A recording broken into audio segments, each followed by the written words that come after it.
It's hot out here. The searing heat of California's Death Valley, one of the hottest places on Earth, and the reason tourists flock here to pose beside the thermometer outside the aptly named Furnace Creek Visitor Center. But even by Death Valley's scorching standards, this year's gearing up to be one of the hottest on record.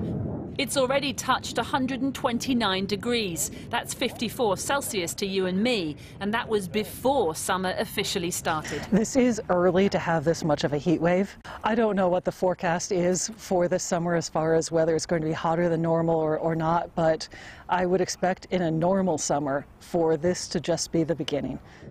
But this already is no normal summer, and remember, summer's just a day old. The final week of spring has seen an intense heat wave across much of America's southwest that's been unusual for its strength and duration and led to record-breaking temperatures across the region. The sweltering heat is due to a high-pressure system that's engulfed the region, combined with the worst drought in modern U.S. history. At Lake Mead, the nation's largest reservoir, water levels have receded to historic lows, as seen by the bathtub lines around the edges. It's now 143 feet below capacity, threatening supplies to Las Vegas, Phoenix and much of Southern California. Has it ever been this low before? It hasn't, not since filling in 1937. So we are anticipating the lower basin to be in the first ever shortage condition in history. And low water levels mean less electricity generated by the adjacent Hoover Dam, whose output is now down 25%. No wonder residents across California and parts of Texas have been asked to voluntarily conserve power amid fears of a wave of outages. At this hardware store in Walnut Creek outside San Francisco, demand for air conditioners is soaring. I do not have any AC units, unfortunately. I sold out of those within the first 2 days I brought them in this week. It's scorching. Thank God for the little bit of AC we get from the ocean. If it wasn't for that, man, it would be terrible. Scientists can't definitively say whether climate change is entirely responsible for what's happening on America's west coast, but there seems little doubt rising temperatures caused by man-made activities are playing a role. The United Nations, for one, is warning that drought conditions are spreading. Drought can be the next catastrophe within the next 80 years. 129 countries will experience increased exposure to drought due to climate change alone. And with hotter temperatures and drought comes the risk of even fiercer fires. In Southern California, a dry winter has left forests and brush parched, and the fires that normally begin in August have already started, just as they did last year when more than 6,500 square miles of land burned to the ground, destroying hundreds of homes. The fear that as temperatures soar, it could be even worse this year. Well, Dr. Ben Santa is an atmospheric scientist at Lawrence Livermore National Laboratory in the US. His early research contributed to the historic 1995 conclusion of the Intergovernmental Panel on Climate Change that human activity was playing a discernible role in global warming. And he joins us now from his home in Oregon. Dr. Ben Santa, people who've been listening to scientists such as yourself would say this is all so predictable. You've been warning about it for years. But how much worse are things going to get this year and in the years beyond in America and elsewhere?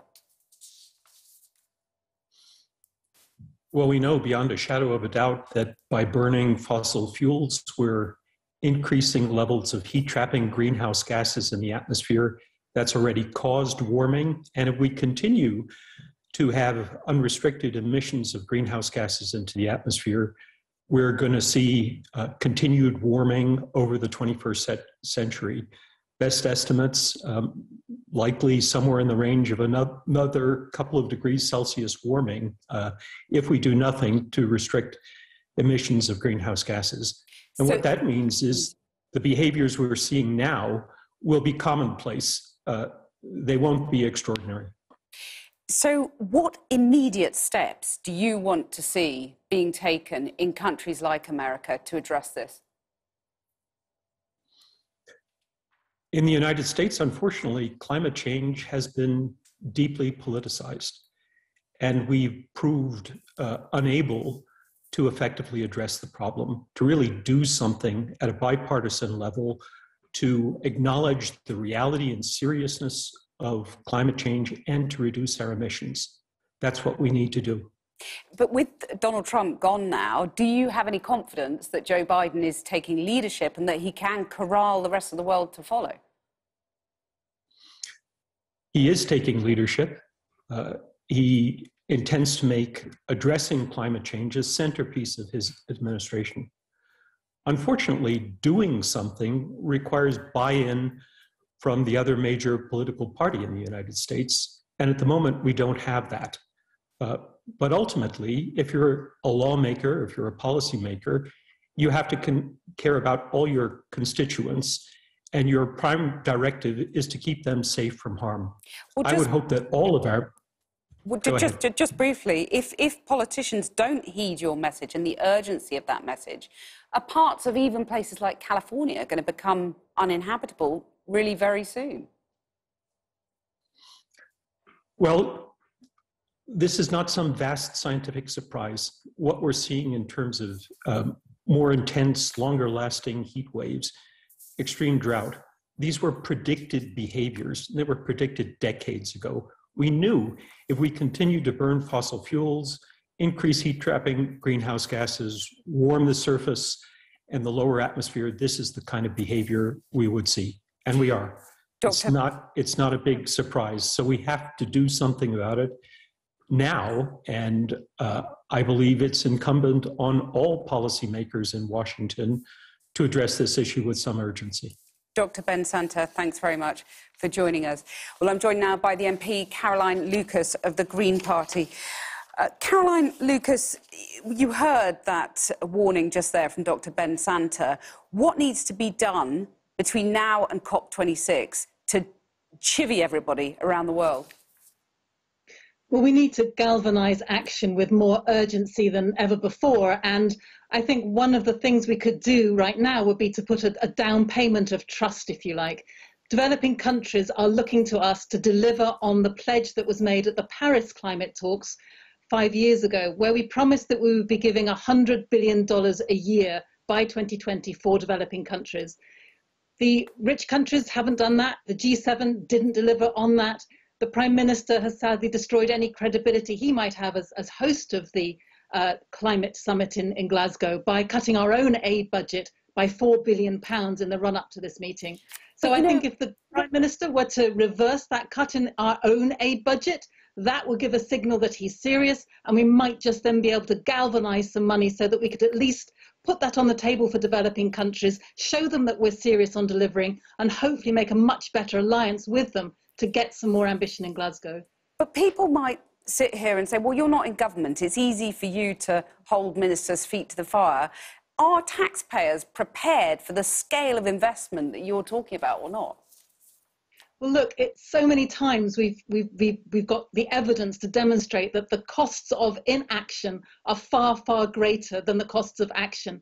And even better than that, if you like, we've seen that all of the estimates about, how best to get the economy stabilized again after COVID suggest that the best way of creating jobs, the best way of stabilizing the economy is precisely to invest in the green part of the economy, precisely through things like investment in renewable energies, energy efficiency. That gets our fuel bills down, it gets our climate emissions down, it creates hundreds of thousands of jobs right across our country. Yeah, but it's all very well talking about creating jobs, but when you look at what happened in France, when a fuel tax increase was proposed, the Gilets jaunes took to the street.